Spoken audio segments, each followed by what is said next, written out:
But what's interesting here is being in front of all you guys.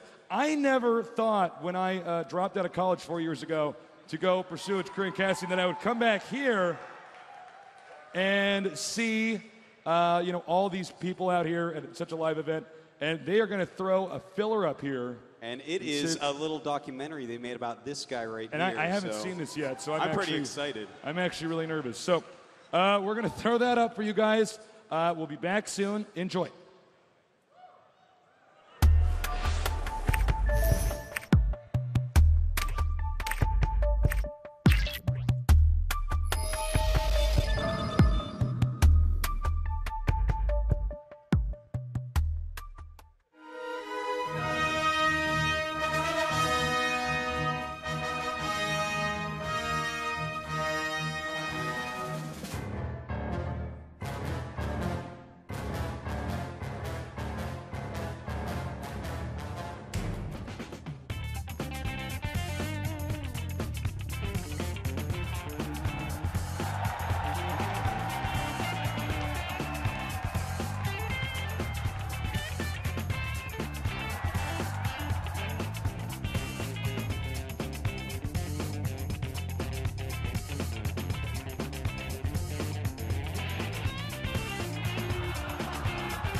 It was 2005. I was at the USA Finals, the final 12 players, and basically, I lost to my younger brother, who's also now a commentator.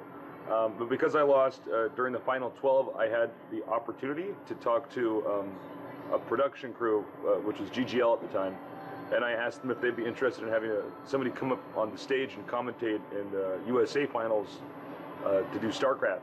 So they let me do that. And basically, from there, I got a job going to Singapore. Actually, in the USA Finals, I got to cast my little brother winning, which was actually awesome. Yeah, I went to Singapore, and then I kept skipping classes in college to go to events until eventually I got a job offer out here in Korea, and that's how I ended up here. 저희가 스타 1으로 중계를 할 때 이제 클래식부터 시작을 했는데요. 저희가 그 폭풍 옵저버라는 그 외국인들에게 굉장히 유명한 자기가 옵저빙을 하면서 굉장히 중계를 잘한다는 친구가 있다는 소문을 듣고 섭외하게 됐습니다. 저희가 이제 GSL을 다시 중계하게 됨으로써 저희가 닉을 섭외를 다시 하게 됐고 뭐 걱정 없었습니다. 뭐 아시다시피 잘 하는 친구니까 스타2도 문제없이 잘 중계를 해오고 있죠.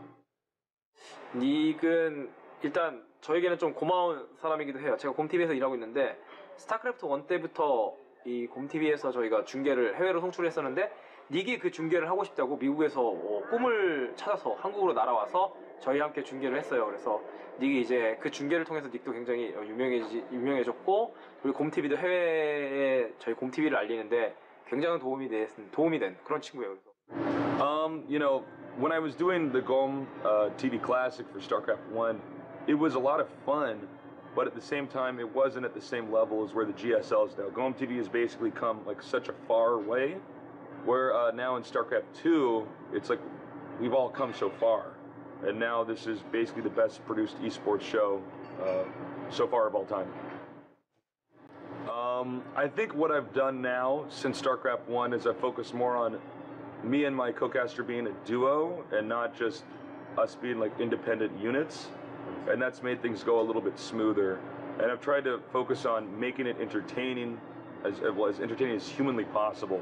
So where if a game is not that exciting or something, or maybe this is just a game where nothing's going to happen for 5 minutes because they both fast expanded, well then it's my job to try to, you know, tell a joke or tell a story. But if it's the opposite of that, if it's actually the best game I've ever seen, I'm going to focus only on the game and make it as epic as possible. 닉은 신나요. 그냥 큰 그 자체예요. 그래서 게임을 보면서도 사실 그냥 게임만으로 그 즐거움 전달하기가 어려운 있는데 닉 같은 경우에는 거기에 드라마를 때로는 이제 주인공이 되기도 하고 해서 조금은 더 익사이팅한 그 중계를 하게 되죠. 그래서 보는 이들도 즐겁고 그리고 그 수준도 게임은 워낙 그 이해도가 높아서 닉 같은 경우에는 재미와 그리고 게임에 대한 분석도 이런 것들을 모두 충족시켜줄 수 있는 그런 해설가라고 생각을 합니다.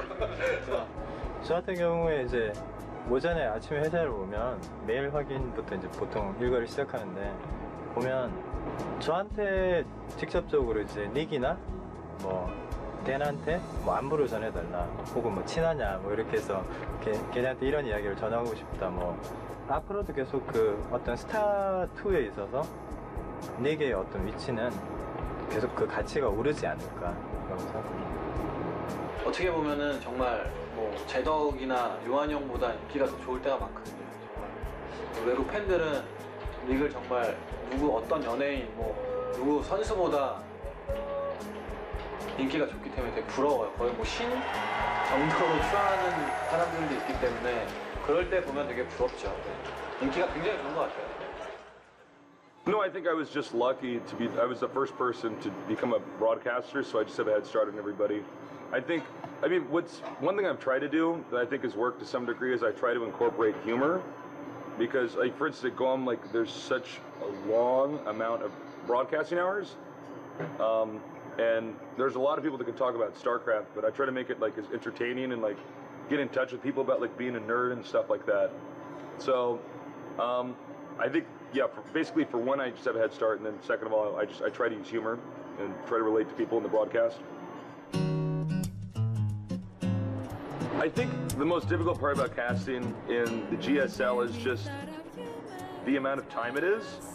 Because if you look at the way Dan and me are in Game 1 versus the way we are in Game 12, like sometimes if it's gone on for too long, I don't even know what I'm saying. Like sometimes, like I want to do a good job, obviously, but just having the endurance to do it, because you know, with and this is just true about esports in general, but the amount of broadcasting that an esports person does is more than any news anchor is on TV, and it's unscripted and it's live, so it's a very challenging way to broadcast. And not only are you trying to be entertaining, but you're trying to be analytical too. So that I think is like probably the hardest part.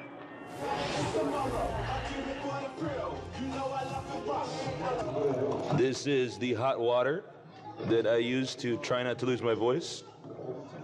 And this is my thermos. And this is actually the most dangerous part of my job, because sometimes I'm not paying attention, the hot water spills over, and I burn my hand. I do this every break.